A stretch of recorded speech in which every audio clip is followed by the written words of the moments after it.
ओम शांति। मुझे भी बहुत खुशी है आप लोगों के बीच आकर के। और जैसा बहन जी कह रही थीं कि मधुबन की अनुभूति हो रही है, तो सचमुच पहले आप सब मधुबन में आया करते थे और अब मधुबन आप तक पहुँच जाता है अलग-अलग रूपों में।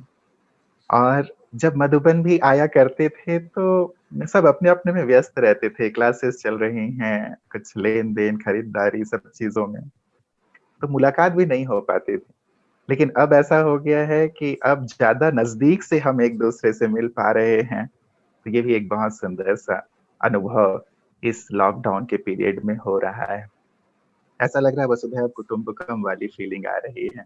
शाम को ही ब्राज़ील में भी क्लास थी, तो वहाँ के भाई-बहनों से मुलाकात, तो कभी यहाँ, कभी वहाँ, पूरे देश-विदेश में अलग-अलग सभी भाई-बहनों से मिलन होता रहता है। बाबा ने हम सबको बहुत सुंदर-सा अवसर दिया है, एक अच्छा पुरुषार्थ करने का, जो हम सब अनुभव कर रहे हैं।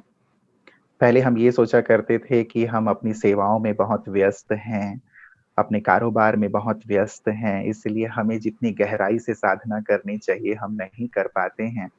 तो बाबा ने वो जो एक हम लोगों की शिकायत थी, उसे भी दूर कर दिया कि लो मैं तुम्हें पर्याप्त समय देता हूँ, अब तुम यहाँ बैठ कर के अच्छी साधना करो और अपनी शक्तियों को, जैसे आज का विषय है कि अपनी शक्तियों को हम आंतरिक शक्तियों को जागृत करें।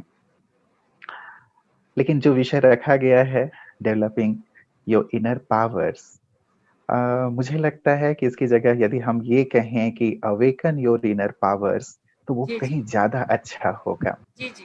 क्योंकि डेवलप करना मतलब हमें विकसित करना है। हमें कुछ चीज़ है नहीं, उसका निर्माण करना है, ये भाव है। लेकिन अवेकन करना अर्थात ऑलरेडी वो चीज़ें हैं, अब उन्हें हमें जागृत करना है और सत्य यही है कि वो हमारे अंदर हैं, हमें उन्हें जागृत करना है। और इससे जुड़ी हुई एक बहुत सुंदर सी बात बाहर वाले भी कहते हैं, स्वामी विवेकानंद जी भी कहा करते थे कि जितनी भी शक्तियाँ हैं वो आपके अंदर ही हैं। अब उन्हें कैसे जागृत करें? एक छोटी-सी स्टोरी वो सुनाया करते थे कि फरिश्तों के बीच ये चर्चा हुई कि एक बहुत ही मूल्यवान सी शक्ति है। ये शक्ति यदि किसी ऐसे व्यक्ति के हाथ पड़ गई, तो वो उसको मिसयूज़ कर सकता है, इसे कहाँ छिपाया जाए? तो किसी फरिश्ते ने कहा कि इसे हम सागर की गहराई में छिपा देते हैं, किसी ने कहा कि बहुत ऊँचे पहाड़ पे हम कुछ गड्ढा खोद के वहाँ दबा देते हैं, किसी ने कहा नहीं बहुत गहरे जंगल में, किसी केव में, किसी गुफा में छुपा दिया जाए। तो एक बहुत ही बुद्धिमान से फरिश्ते थे, उन्होंने कहा कि नहीं, यहाँ तक व्यक्ति पहुँच जाएगा, आप ऐसा करो कि इसे उसके अंदर ही छिपा दो। क्योंकि व्यक्ति की एक फितरत है कि वो बाहर तो सब तरफ देखता है, जाता है, लेकिन अपने अंदर नहीं जाता। यदि वो अंदर जाएगा तभी उसे ये शक्ति मिलेगी और जो बुद्धिमान होगा, जो साधक होगा, जिसके मन में कुछ विश्व कल्याण की भावना होगी, वही अपने अंदर जाता है और उसे ये शक्ति मिलेगी और वही इसे यूज़ कर पाएगा। तो है हमारे अंदर ही, अब उसे हमें कैसे यूज़ करना है, ये सबसे इम्पोर्टेंट सी बात है जिस पे आज हम थोड़ी देर चर्चा करेंगे। लेकिन उससे पूर्व ये बात हम सबके ध्यान में रहे, साइकोलॉजिस्ट ये भी जानते हैं इस बात को कि व्यक्ति अपने मन की शक्तियों का, आंतरिक शक्तियों का 5 से 10% ही यूज़ करता है। बाकी की शक्तियाँ सुषुप्त अवस्था में रहती हैं, सोई रहती हैं। अब हम विचार करें कि यदि हमारी केवल 5 से 10% शक्तियाँ यदि जागृत हैं, तब हम इतना कार्य कर पाते हैं, तब हम कहाँ से कहाँ पहुँच गए हैं। तो यदि हमारी संपूर्ण शक्तियाँ जागृत होंगी, तो फिर क्या होगा, राइट? हम देखते हैं चाहे वो स्टेट लेवल पे हो, नेशनल लेवल पे हो, इंटरनेशनल लेवल पे हो, कुछ लोगों को देख के हमारे अंदर से वाव निकलता है कि इन्होंने ऐसा कैसे कर लिया, चाहे वो किसी भी कला में, किसी भी खेल में महारत हासिल किए हुए होते हैं। होता यही है कि उन्होंने अपनी आंतरिक शक्तियों को एक जगह एकाग्र कर लिया है। हम भी यदि ऐसा कर लें, तो फिर कितनी सुंदर सी बात हो सकती है, राइट? लेकिन इन शक्तियों को जागृत हम करें, वो एक अलग सब्जेक्ट है, लेकिन उससे पूर्व जो शक्तियाँ हैं, उनका भी कहीं न कहीं क्षय हो रहा है, उन्हें हम नष्ट कर रहे हैं, इस पे भी हमें ध्यान देने की आवश्यकता है, जिसको बाबा कहते हैं कि लीकेज को पहले बंद करो। मान लीजिए कि कोई पात्र है, अब उस पात्र में लगातार कुछ चीजें भरी जा रही हैं, डाली जा रही हैं और उस पात्र में छेद है, तो क्या होगा? उसमें हम भरते जा रहे हैं लेकिन वो चीजें निकलती चली जा रही हैं। तो हम भी लगातार अच्छा पुरुषार्थ करते हैं, हम भी चीजों का ध्यान रखते हैं, योग करते हैं, लेकिन वो शक्तियाँ शायद कहीं से निकलती जा रही हैं, इसलिए वो जो एक बल का अनुभव होना चाहिए, उस बल को हम अनुभव नहीं कर पाते हैं। इसीलिए जहाँ से क्षय हो रही हैं शक्तियाँ, उन्हें हमें पहले बंद करने की आवश्यकता है। पहली चीज़ कि जहाँ व्यक्ति बहुत ज़्यादा सोचता है, चाहे वो व्यर्थ सोच रहा है, अनावश्यक सोच रहा है, वहाँ उसकी शक्तियाँ बहुत नष्ट होती हैं। और साइंटिस्ट भी इस बात को मानते हैं, एक सर्वे के अनुसार व्यक्ति 80% अपने पास्ट में रहता है, 15% अपने फ्यूचर में रहता है और केवल 5% अपने प्रेजेंट में रहता है।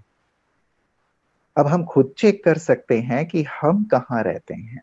यदि पास्ट में है तो कितनी सारी हमारी शक्तियां नष्ट होती हैं। पास्ट की बातें लगातार हमारे अंतर मन में चल रही, वहां से हमारी शक्तियों को क्षय करती रहती हैं। पास्ट की ज्यादातर बातें व्यर्थ ही होती हैं ना, अनावश्यक ही होती हैं, जिन्हें सोच-सोच करके हम अपने आप को बिल्कुल डाउन करते रहते हैं। इसलिए चेक करना है कि कहीं हम व्यर्थ में तो नहीं रहते या फिर नेगेटिव थॉट्स तो नहीं चलते हमारे अंदर।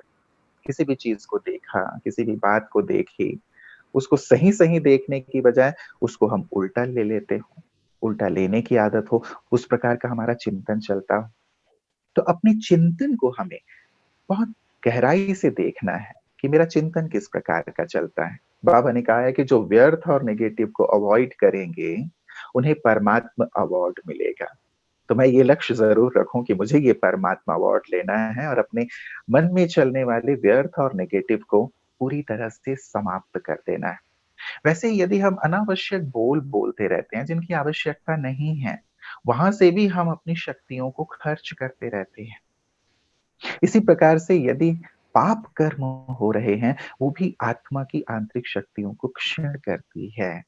विकारों के वश होकर के हम पाप कर्म यदि करते हैं, कोई भी छोटा-बड़ा, आप जानते हैं पाप कर्मों की परिभाषा क्या है, तो भी हमारी शक्तियाँ नष्ट हो रही होती हैं। तो हम ये देखें, कहाँ-कहाँ से मेरी शक्तियाँ नष्ट हो रही हैं, उस लीकेज को हम पहले बंद करें। ये बहुत आवश्यक है, इस पर चिंतन ज़रूर कीजिएगा। एक बात और बाबा कहते हैं कि जितना तुम मैं और मेरापन यूज़ करते हो, मैंने किया या ये मेरा है, तो ये मैं मेरापन हमारी शक्तियों को नष्ट करता है। जितना बाबा कहते हैं तुम मेरा, मेरा कहते हो उतने मैले होते चले जाते हो और जितना तेरा, तेरा कहते हो उतने तर जाते हो और जितना मैं मेरा करते हो उतना जमा का खाता माइनस होता जाता है बाबा कहते हैं। माइनस होता जाता है मतलब हमारी शक्तियाँ नष्ट होती जाती हैं और जितना हम तेरा कहते हैं, उतना ही ज़्यादा हमारी जमा का खाता बढ़ता चला जाता है। तो ये जो लीकेज है,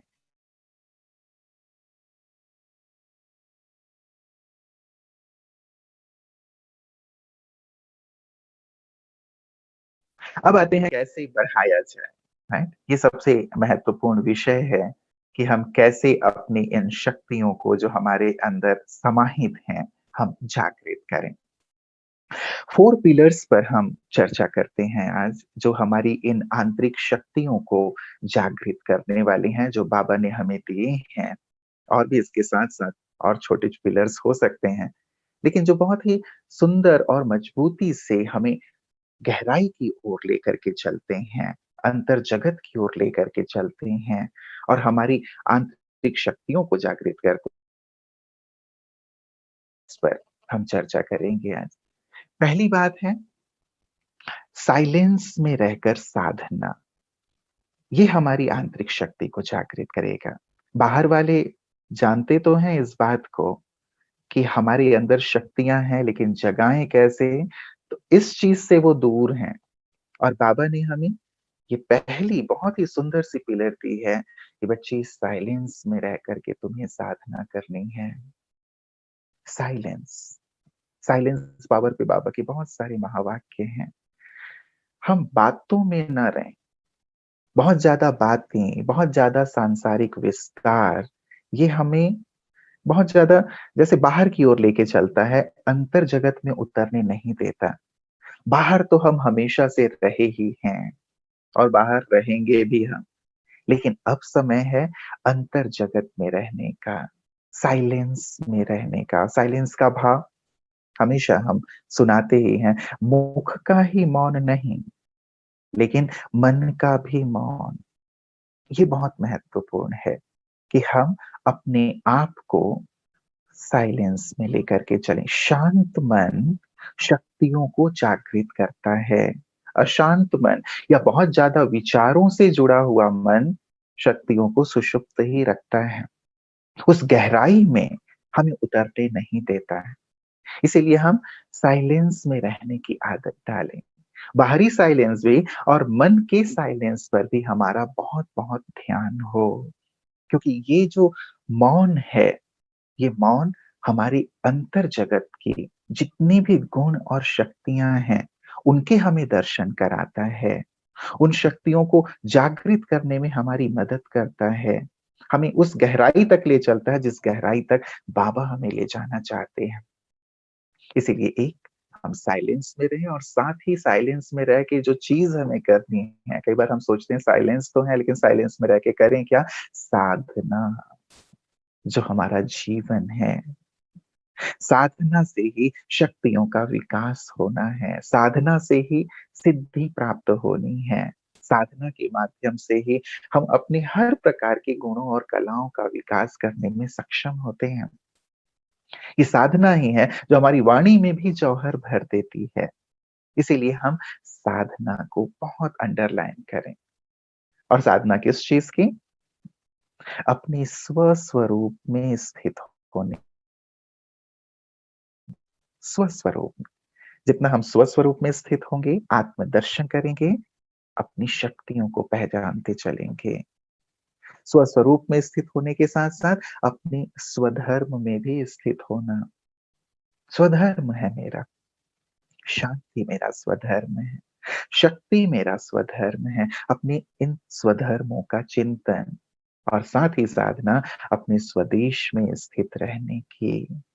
तो साइलेंस में रह कर के जब हम ये साधना करेंगे, अपने स्वरूप में रहने की, अपने स्वधर्म में स्थित होने की, अपने स्वदेश में स्थित होने की, तो ये साधना हमारी इन आंतरिक शक्तियों को जागृत करती चलेगी।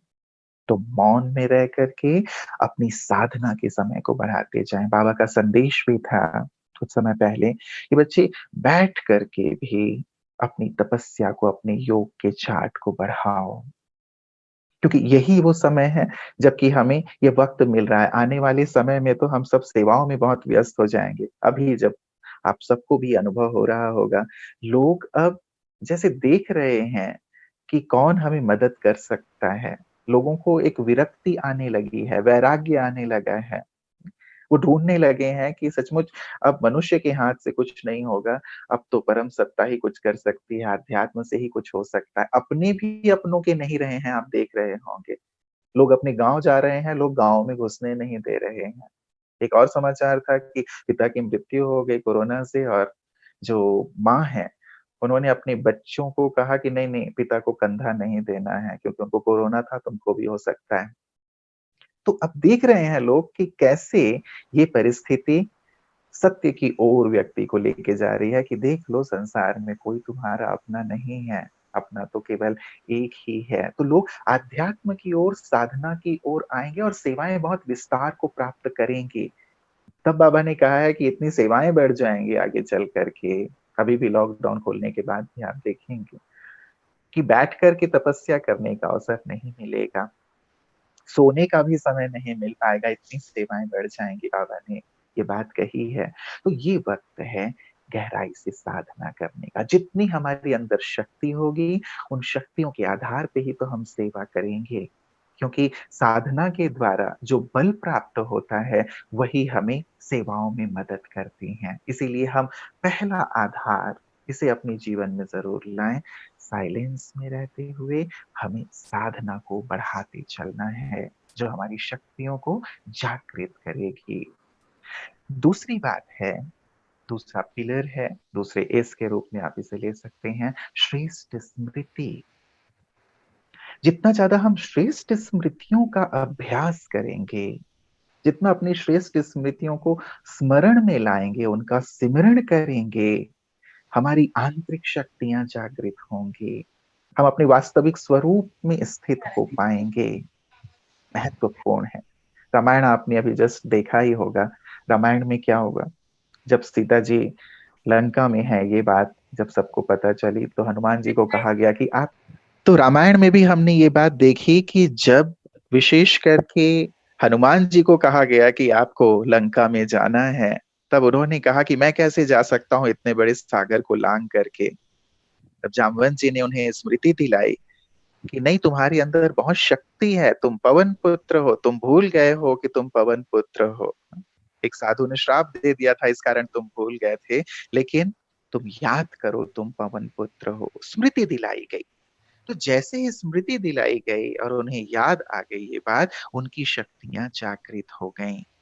और कुछ समय पहले तक वो ये सोच रहे थे कि नहीं, मैं इतने बड़े सागर को लांग के नहीं जा पाऊंगा, लेकिन जैसे ही ये बात याद आ गई कि मैं पवन पुत्र हूँ, मुझ में उड़ने की क्षमता है, मुझ में अदम्य साहस है, शक्ति है, तो उन्होंने पार कर लिया सागर को। श्रेष्ठ स्मृति, रोज रोज बाबा मुरलियों में हमें श्रेष्ठ स्मृति दिलाते हैं। बच्चे, तुम कौन हो? हम अपनी स्मृतियों को लगातार अपने चिंतन में लाते रहें। मैं साधारण नहीं हूं, महान हूं, ईश्वर की संतान हूं, सारी कल्प का हीरो एक्टर हूं, मुझे ही सारे विश्व का कल्याण करना है, मैं ही मास्टर गति सदगति दाता हूं, मुझ में अनंत शक्ति है, ऊर्जा है, मैं जैसे आधार हूं इस सारी सृष्टि का। जब ये स्मृतियां हम अपने अंदर लाएंगे, लगातार इन श्रेष्ठ स्मृतियों में रहेंगे, एक एक श्रेष्ठ स्मृति हमारे अंदर गुणों को, शक्तियों को, विशेषताओं को जागृत करती है। जब व्यक्ति सीट पर सेट हो जाता है, तो उसके कर्तव्य और अधिकार उसके साथ जुड़ जाते हैं, उसे पावर मिल जाती है। बाबा एग्जाम्पल देते हैं कि जब पीएम या सीएम सीट पर बैठा हुआ है तो उसके पास पावर है, वो कुछ भी कर सकता है, पावर है, सीट पे बैठे हैं तो। वैसे ही यदि हम स्मृति स्वरूप की सीट पर बैठेंगे, तो हमें अथॉरिटी मिल जाएगी, पावर्स मिल जाएंगी, और एक एक स्मृति हमारी आंतरिक शक्तियों को जागृत करती चलेगी। तो इसीलिए हमें श्रेष्ठ स्मृतियों की सुंदर लिस्ट बना के अपने पास रखनी है और उन स्मृतियों का अभ्यास करते चलना है। और बाबा ने हमें याद भी इस सीजन में खास अंडरलाइन कराया है, यदि हम बहुत ज्यादा स्मृतियां नहीं भी लेते हैं तो भी बाबा ने हमें स्मृति दिलाई, बच्चे तुम स्वदर्शन चक्रधारी हो। सुदर्शन चक्र की स्मृति बाबा ने दिलाई, हमारे पांचों स्वरूपों की बाबा ने स्मृति दिलाई। ये सबसे शक्तिशाली स्मृति हैं जो हमारी आंतरिक शक्तियों को जागृत करने वाली हैं। कौन थे हम?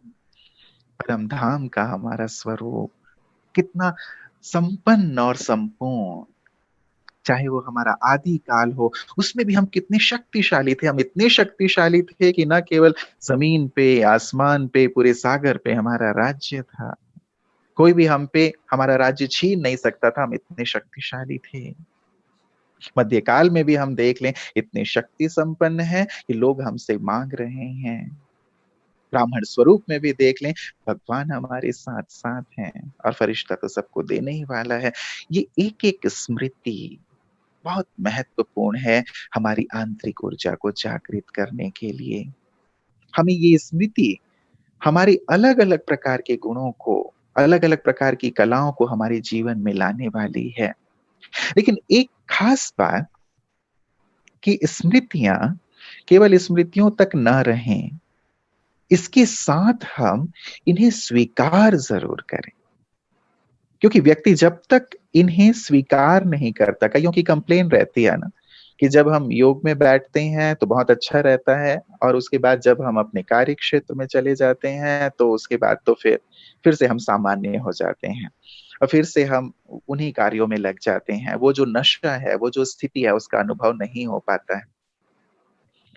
स्वीकार नहीं किया है हमने।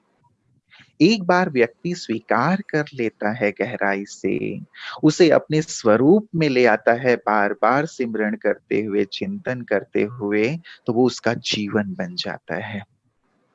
इसीलिए हमें पहली बात तो उसे स्वीकार करना है, उसकी सूक्ष्मता में उतरते चलना है और उसके स्वरूप बन जाना है, यहाँ तक हमें चलना है।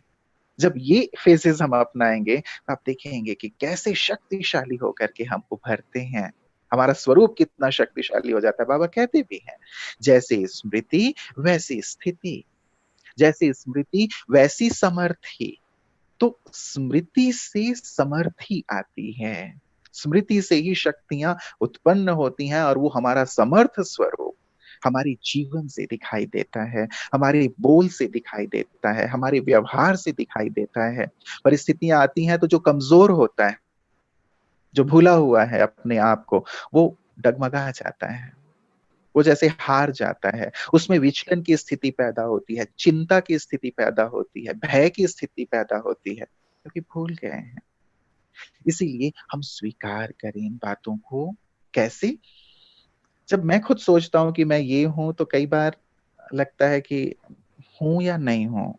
अभी की वर्तमान की स्थिति को देख कर के तो ऐसा लग नहीं रहा है कि मैं ऐसा हूँ। इसीलिए हम ये किया करें कि बाबा ये कह रहे हैं कि बच्चे तुम ये हो। जैसे बाबा ऊपर से नीचे आ गए, बाबा मुझे कह रहे हैं कि बच्चे तुम ये हो, तुम ये हो, तुम ये हो। बाबा मुझे स्मृति दिला रहे हैं, जो त्रिकालदर्शी हैं, जो त्रिलोकीनाथ हैं, जो जगत नियंता हैं, परमेश्वर हैं। वो मुझे याद दिला रहे हैं कि तुम ये हो। अब भगवान जब कह रहे हैं तो भगवान तो ट्रुथ है ना, भगवान तो सत्य है ना। वो तो असत्य नहीं कहेंगे ना। हो सकता है मैं असत्य सोच लूँ, लेकिन परमात्मा तो असत्य नहीं कहेंगे ना। तो इस रूप में स्वीकार करें कि बच्चे तुम ये हो, ये बाबा कह रहे हैं।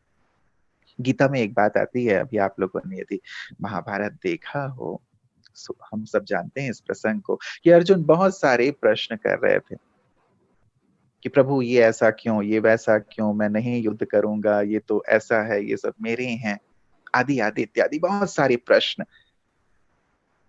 तो एक बात यहाँ तो श्री कृष्ण जी को दिखाया गया है, परमात्मा ने एक बात कही कि अर्जुन, तू अपने भूत को नहीं जानता और ना ही तू अपने भविष्य को जानता है। तू केवल वर्तमान में है, केवल वर्तमान को देख रहा है। लेकिन मैं तुम्हारे भूत को भी जानता हूं और तुम्हारे भविष्य को भी जानता हूं। इसीलिए मैं जो कह रहा हूं तू वो कर। जब उन्होंने ये बात कही, तब फिर अर्जुन के अंदर वो बात आई, वो तैयार हुए। बाबा भी हमें यही कहते हैं, हम केवल वर्तमान में रहते हैं। हम एक कालदर्शी बन जाते हैं, इसीलिए केवल वर्तमान को देख करके फ्लक्चुएट होते रहते हैं। हमारी स्थिति अप एंड डाउन होती रहती है कि हम ऐसा कर पाएँगे, नहीं कर पाएँगे, होगा या नहीं होगा। यहाँ हम बाबा को सामने ले आएँ। बाबा कह रहे हैं कि बच्चे मैं तुम्हारे भूत को भी जानता हूँ, भविष्य को भी जानता हूँ। इसीलिए मैं जो कह रहा हूँ, तुम वो करो। मैं जो स्मृतियाँ दिला रहा हूँ, उन स्मृतियों में स्थित हो जाओ। चलिए, मधुबन में ट्रैफिक कंट्रोल है, तो हम इस स्मृति में स्थित हो जाएँ। बाबा को अपने सामने ले आएँ सभी और देखें बाबा मुझे स्मृति दिला रहे हैं। क्या स्मृति दिला रहे हैं?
ऐसे ही बाबा को सारे दिन में बीच बीच में या तो बाबा के पास चले जाएं और फिर उनसे अपने लिए सुंदर स्मृतियां लें, देखें बाबा क्या याद दिला रहे हैं। और कभी बाबा खुद ही ऊपर से नीचे आ गए और मुझे कुछ स्मृतियां दिला रहे हैं।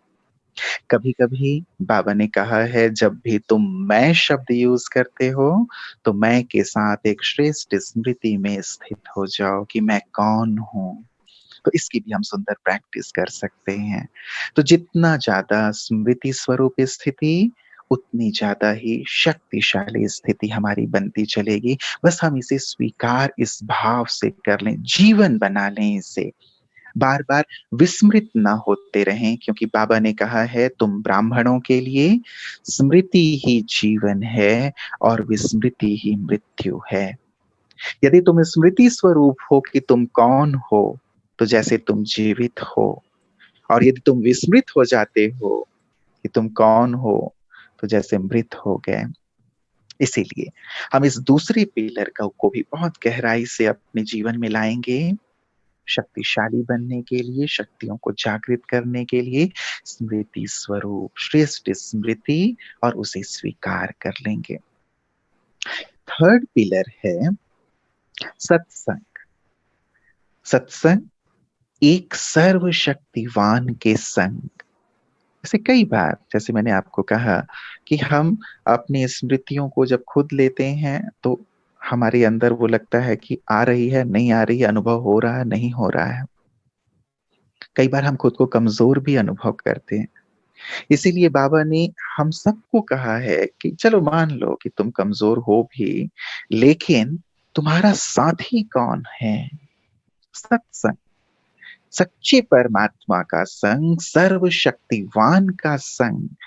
ये संग हमारे अंदर की शक्तियों को जागृत करेगा। वो कहते हैं, जैसा संग होगा वैसा रंग होगा।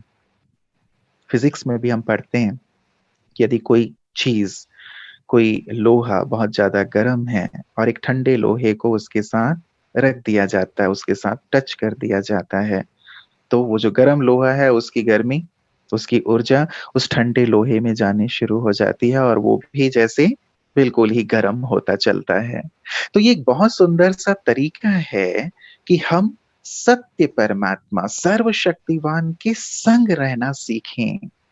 हमारा तो एक वायदा ही है ना बाबा के साथ, तुझ संग खाऊं, तुझ संग खेलूं, तुझ संग हर कर्म करूं, मतलब सुबह से लेके रात तक मैं तुम्हारे संग रहूं। हमने वायदा भी किया है। और बाबा कहते भी हैं कि तुम निरंतर मेरे साथ रहो, मेरी याद में रहो।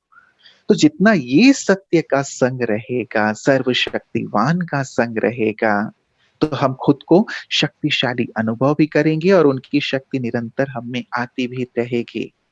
हम एग्जाम्पल भी, किनारे जाते हो, बैठते हो, तो आपको कहना नहीं पड़ता है सागर से कि आप मुझे शीतलता दो। या आप आग के पास बैठते हो तो आपको कहना नहीं पड़ता है कि आप मुझे गर्मी दो। लेकिन यदि आप उनके संग हैं तो ऑटोमेटिक उनकी वो जो ऊर्जा है, उनके जो वो गुण है, हमारे अंदर आते चलते हैं। तो एक तो बाबा के संग रहने से लगातार बाबा हमें स्मृतियां भी दिलाते रहेंगे। जैसे पांडवों की विजय तो इसीलिए हुई ना, क्योंकि भगवान उनके साथ थे। हमारी भी विजय तब होगी, हम भी अपने आप को संपन्न और संपूर्ण तब बना पाएंगे जब उनके साथ रहेंगे। और विचार करें ना, ये सारे कल्प तो मनुष्यों के साथ ही रहे हैं। मनुष्यों से ही हमने बात की है, मनुष्यों को ही देखा है, मनुष्यों से ही सुना है, मनुष्यों के लिए ही जिए हैं, मनुष्यों के लिए ही मरे हैं। केवल अभी संगम युग में, और संगम का भी अब जो थोड़ा सा समय हमारे पास बचा हुआ है, क्यों ना उसको भगवान के अंग संग बिताएं। हमारा ही फायदा है। और फिर एक बार यदि बाबा चले गए, ये कहते हुए कि मैं तो संगम युग के उस अंतिम दृश्य को, खैर अब तो ड्रामा का जो स्वरूप है परिवर्तित हो गया है, बाबा का जो आना है, पार्ट है, वो परिवर्तित हुआ है। लेकिन एक दृश्य हमेशा ही ब्राह्मण जीवन के बचपन से ही मैं अपने सामने लाया करता था कि अंतिम बार जैसे बाबा डायमंड हॉल में आए हैं, अंतिम मिलन है हमारे साथ। और बाबा जैसे हाथ हिला करके हम सबसे विदाई ले रहे हैं कि अच्छा बच्चे, बाबा का इतना ही साकार में तुम बच्चों के साथ पार्ट था। अब बाबा फिर से अगली अगले कल्प में इस रूप में मिलेंगे। अब बाबा जैसे तुमसे विदाई ले रहा है। बाबा विदाई ले रहा है। तो ये दृश्य हमेशा मेरे अंदर आया था।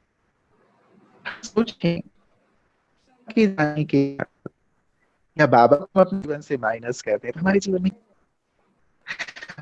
बाबा है तो हम हैं, बाबा है तो हमारी खुशी है, बाबा है तो सब कुछ है। और बाबा तो कुछ भी तो नहीं है। हम जो भी है आज बाबा के कारण हैं, बाबा के लिए हैं। तो इस बात को अभी भी संगम युग का टू लेट वाला बोर्ड नहीं है, या जिस सेवा की हम बात कर रहे थे कि सेवा एक बहुत बड़े विस्तार को पाएगा और हमें इस रूप में जो अभी हमें साधना करने का, बाबा के साथ रहने का, वो अनुभूति करने का जो वक्त मिल रहा है, वो फिर नहीं मिल पाएगा। इसीलिए हम इससे इस सत्संग को बहुत गहराई से, इस तीसरे पिलर को अपने साथ रखें कि मुझे बाबा के अंग संग रहना है। कभी ऊपर चले जाएं सूक्ष्म वतन में बाबा के पास, वहां बैठें, बाबा के साथ घूमें, बाबा से बातें करें, बाबा कैसे संपूर्ण बने इस बात पर उनसे चर्चा करें, किसी ज्ञान की सुंदर बात पे भी बात करें। बाबा जैसे प्रकाश दे रहे हैं उनके साथ प्रकाश दें, कभी परम धाम में बाबा के पास जाकर बैठ जाए। हम देखें कितना रहते हैं हम उनके साथ। और विचार करें, देखिए दो प्रेमी प्रेमिका होते हैं जिनका आपस में प्यार होता है, वो सारे दिन एक दूसरे के साथ रहते हैं या रहना चाहते हैं क्योंकि उनका एक दूसरे से प्यार है। यदि मेरा भी केवल एक से सच्चा प्यार है तो मुझे भी उनके साथ रहना बहुत सहज लगेगा। इसलिए यहाँ चेकिंग का भी प्रश्न है कि मेरा प्यार कहीं बटा हुआ तो नहीं है। मैं कहता तो हूं कि भाई एक ही मेरा संसार है, लेकिन क्या सचमुच एक ही संसार है, वो हम सबको देखना है। तो सत्संग, एक के संग, ये समय फिर नहीं मिलेगा हमें, बिल्कुल नहीं। एक बार बाबा चले गए तो फिर चले गए, फिर तो जिसके पास जितना है वो उतना ही रह जाएगा। तो चाहे वो सर्व संबंधों का सुंदर अनुभव हो, बाबा से सर्व शक्तियों की प्राप्ति हो, बाबा से सर्व गुणों की प्राप्ति हो, ये समय है जैसे उसने अपने सारे भंडारे खोल दिए हैं कि बच्चे ले लो। तीसरा पिलर सत्संग, जो हमारी शक्तियों को बहुत बढ़ाता चलेगा, उनके समान बनाता जाएगा। जो हमने कहा संग का रंग। और अंत में इसीलिए ये गायन है ना कि जिधर देखता हूं प्रभु तू ही तू दिखाई दे रहा है। क्यों ऐसा? क्योंकि हम उनके रंग में रंग कर उनके समान ही शक्तिशाली बन जाएंगे। वो जैसे शक्तियों के सागर हैं, सर्वशक्तिवान हैं, हम भी मास्टर सर्वशक्तिवान बन जाएंगे। वो जैसे गुणों के सागर हैं, हम भी मास्टर गुणों के सागर बन जाएंगे। सत्संग। लेकिन इसके साथ हमने शायद कुछ और चीजों का संग जो अभी कर लिया है, वो हमारी शक्तियों को नष्ट करते हैं। उनका हमें ध्यान रखना है। हम क्या देख रहे हैं, क्या सुन रहे हैं, क्या पढ़ रहे हैं, ये भी तो हमारा संग है ना। कहीं मोबाइल में हम ऐसी चीजें तो नहीं देख रहे हैं। अभी लॉकडाउन है, फ्री है, तो चलो हमने खोल लिया, जो भी आ रहा है वो देखते जा रहे हैं। यदि हमने जो भी देखा, जो भी सुना, जो भी पढ़ा, वो सब हमारे अंदर जाता है और अंदर जाकर के हमारे चिंतन में रहता है। उसी चीज का चिंतन चलता है और जैसा चिंतन चलेगा वैसा फिर हमारा स्वरूप बनता है। जैसा अंदर जाकर के वो चिंतन चलेगा, हमारी अंतर मन में जो चीजें समाई हुई हैं, चाहे वो अच्छाई हैं बुराई हैं, बुराइयों को स्टिमुलेट करना शुरू कर देंगे। हमें तो जागृत करना है अपनी अच्छाइयों को, अपनी शक्तियों को। इसीलिए बुद्धिमान बने। हमें ऐसी चीजें नहीं देखनी है जो चीजें हमें बहुत अंदर से तोड़े, विकृतियों की ओर ले जाए, बुराइयों की ओर ले जाए। ना ही ऐसी चीजें सुननी है, ना ही ऐसी चीजें पढ़नी है। बाबा ने तो हमें बंदरों का स्वरूप दिखाई दिया था ना। गांधी जी के 3 बंदरों की बात बाबा कहते हैं और उसको फिर 5 बंदर में भी तब्दील कर दिया। ना बुरा देखो, ना बुरा सुनो, ना सोचो। हम इन चीज़ों का संग नहीं, एक बाबा का संग करेंगे। और चौथा पिलर है, वो है सबके लिए शुभ भावनाएँ रखते हुए सकाश का सहयोग देना। सकाश, जितना हम देते हैं, उतनी ही चीज़ें बढ़ती जाती हैं। ये एक आध्यात्मिक सुंदर-सा नियम है। जितना दोगे उतना बढ़ेगा। बाबा ने भी कहा है, बाबा के महावाक्यों को आपने गहराई से पढ़ा है, सुना है। बाबा कहते हैं कि जब तुम विश्व के ग्लोब को सकाश देते हो, तो आत्माओं की दुआओं का बल तुम्हें प्राप्त होता है। तो जब हम दे रहे हैं आत्माओं को, तो देने से आत्माओं की जो दुआएँ मिल रही हैं, वो दुआएँ भी हमारी आंतरिक ऊर्जा और शक्तियों को जागृत करती हैं। और जितना हम दे रहे हैं, कहते हैं ना कि जो चीज़ यूज़ की जाती है, वो चीज़ बढ़ती ज़रूर है, अध्यात्म के हिसाब से। तो हम जिस प्रकार से अपनी गुणों और शक्तियों को सकाश के रूप में आत्माओं को प्रदान करते हैं, सहयोग देते हैं, शुभ भावना रखते हैं, तो ये भी हमारी आंतरिक शक्तियों को बढ़ाती चलती है। तो शुभ भावना अपने लिए भी और अपने आस-पास की आत्माओं के लिए भी, जिनके साथ हम रह रहे हैं उनके लिए भी, क्योंकि बाबा ने कहा कि यदि एक आत्मा के लिए भी घृणा का भाव है, तो वो घृणा का भाव तुम्हारी सकाश को विश्व की आत्माओं तक नहीं पहुँचने देता है। इसीलिए हम किसी के लिए भी विचार करें, बाबा के मन में किसी के लिए दुर्भावना हो सकती है, घृणा भावना हो सकती है, असहयोग की भावना हो सकती है। हमारे साथ, चाहे वो पास्ट की बात है या प्रेज़ेंट में, कोई ना कोई ऐसी आत्माएँ ज़रूर हैं, जो आत्माएँ हमें तकलीफ़ दे रही हैं या देती रही हैं। उनके लिए कभी-कभी मन में ये जो अशुभ भाव है या घृणा के भाव हैं, वो आ जाते हैं। लेकिन हमें इस बात का ध्यान रखना है कि बाबा ने कहा किसी भी आत्मा के लिए घृणा भाव होगा, हमारी सकाश के बीच में एक दीवार का रूप वो बन जाती है। इसीलिए बाबा के समान बनते हुए, बाप समान बनना है ना हमें तो। इसीलिए आत्माएँ सब अपना-अपना रोल है, जैसा भी प्ले कर रही हैं, लेकिन मेरा कार्य है सबके लिए शुभ भावना रखते हुए, सबको सहयोग देना, सबको सकाश देना। ये चारों पिलर्स हैं, जिन पर हम बहुत गहराई से कार्य करें, जो हमारे अंदर की ऊर्जा को, शक्तियों को जागृत करते हैं। पहली बात थी, साइलेंस में रहते हुए हम अच्छी साधना करें, इसे बढ़ाते चलेंगे हम। दूसरी बात थी, जो हमारे अंदर श्रेष्ठ स्मृतियाँ बाबा ने हमें दिलाई हैं, इन श्रेष्ठ स्मृतियों की सुंदर हम लिस्ट बनाएँ। और खास करके बाबा ने जो पाँचों स्वरूपों की बात कही है, होमवर्क बाबा ने दिया हुआ है, कम से कम यदि बहुत सारी स्मृतियाँ नहीं भी याद रहती हैं, तो हर घंटे में अपनी ये जो पाँचों स्वरूपों की बाबा ने कही है, सुदर्शन चक्र फिरा लो, इन स्मृतियों में स्थित हो जाओ, हम इतना तो ज़रूर करें और हर बार जब भी फिराएँ, उसे गहराई से स्वीकार ज़रूर कराएँ, अपने आप को सूक्ष्मता में उसके उतरते चलें और साथ ही साथ स्वरूप बन जाएँ, ये हमारा लक्ष्य हो। तीसरी बात, सत्संग, एक बाबा के संग में ही अब हमें रहना है। बाकी सबके संग तो रहते रहेंगे, लेकिन एक बाबा के संग, लव में लीन, उसके साथ का सुंदर अनुभव, चाहे वो सर्व संबंधों के रूप में हो, चाहे फिर अपने विशेष रूप से जो भी बाबा से हमें मिल रहे हैं वरदान या शक्तियाँ, उनकी स्मृतियों को याद करते हुए, उनके साथ बातचीत करते हुए और सत्संग अर्थात जो भी हमारे अन्य संग हैं, उन संगों से हम मुक्त ज़रूर अपने आप को करें, जो कि हमारे अंदर गंदगी या विकृतियाँ डालती हैं।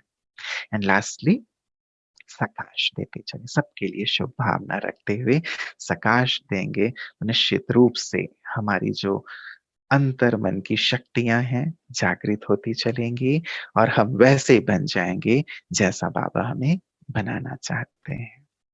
चलिए थोड़ी देर इसी सुंदर स्मृति में हम सब स्थित होंगे। चलिए एकाग्र होकर के साइलेंस में मन को भी शांत करते हुए गहन साधना की ओर चलेंगे। अपने स्वस्वरूप में स्थित होंगे।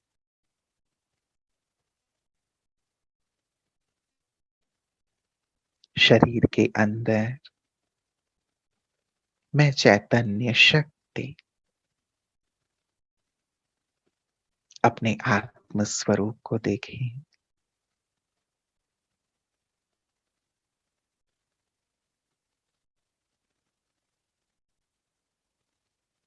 इस चमड़ी और हड्डियों के ढांचे के अंदर मैं चैतन्य शक्ति, मेरा स्वरूप कितना सुंदर है, दिव्य है।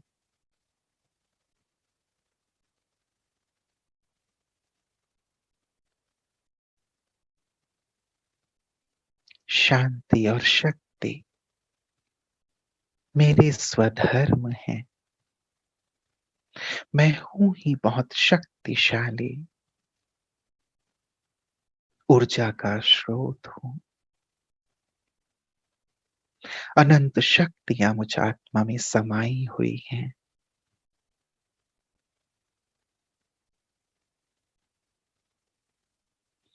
मैं सर्वशक्तिवान की संतान,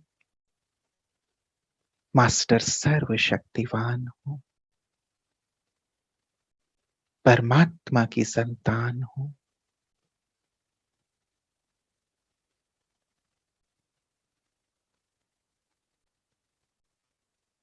सारे कल्प की हीरो एक्टर हूं।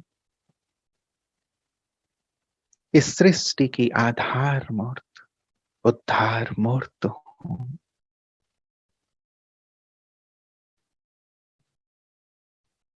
मास्टर गॉड हूं।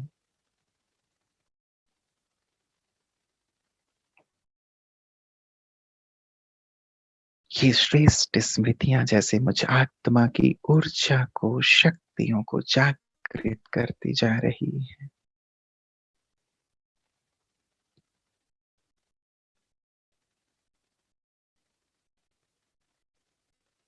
मेरा संग एक सत्य परमात्मा पिता के साथ है।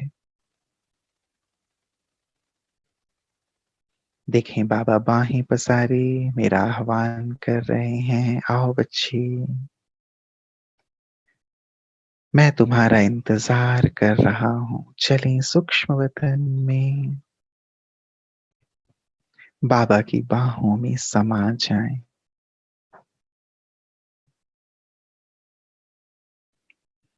बाबा अपनी शक्तिशाली दृष्टि से मुझे निहाल कर रहे हैं।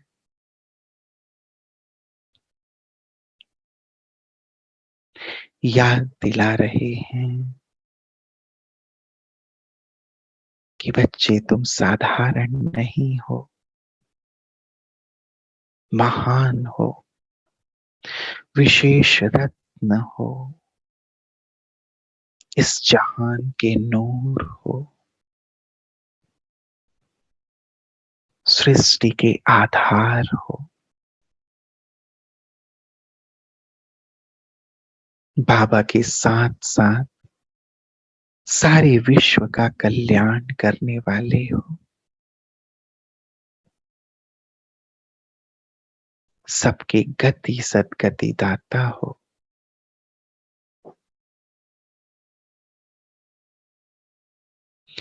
बाबा स्मृति दिलाते हुए जैसे मुझे समर्थ बना रहे हैं। बाबा ने मेरा हाथ अपने हाथ में ले लिया है और अपनी सारी शक्तियां जैसे मुझ में ट्रांसफर कर रहे हैं।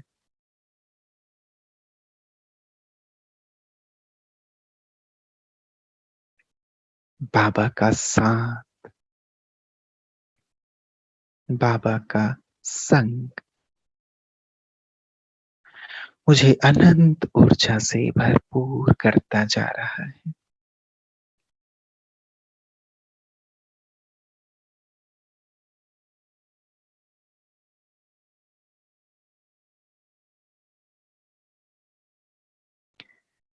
अब बाबा कह रहे हैं बच्चे चलो, सारी विश्व की आत्माएं जो तुम्हें पुकार रही हैं, दुखी हैं, अशांत हैं, निर्बल हैं,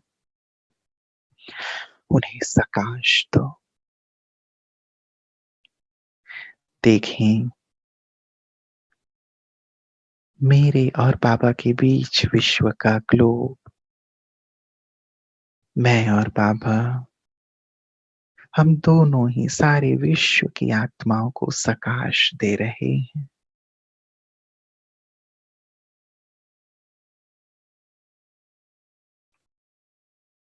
सर्व आत्माओं को शुभ भावनाओं के जल से सींच रहे हैं कि सर्व का कल्याण हो, सभी आत्माएं सुखी हों, शांत हों, निरोगी हों,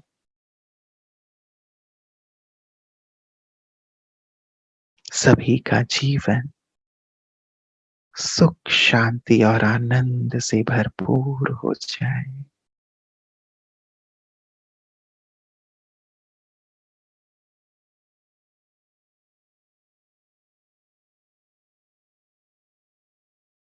सभी निर्बल आत्माओं को शक्तियों की सकाश दे रहे हैं।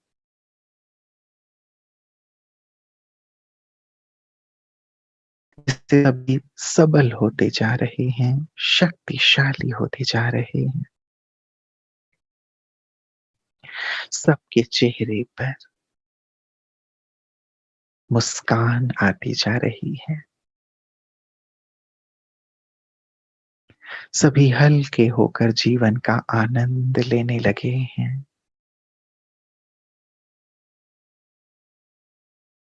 हमारी सकाश विश्व में आई हुई आपदा को भी दूर कर रही है।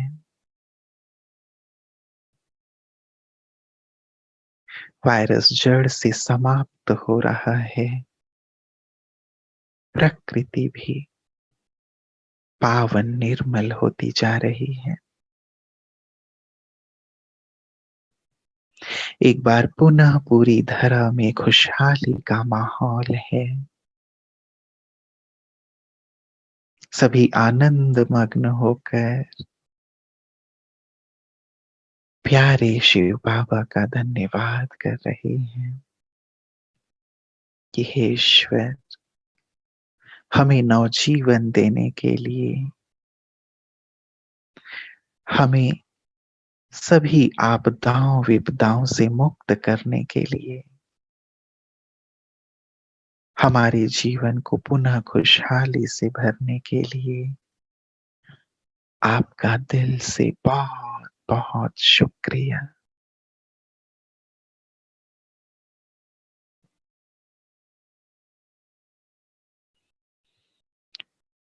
ओम शांति।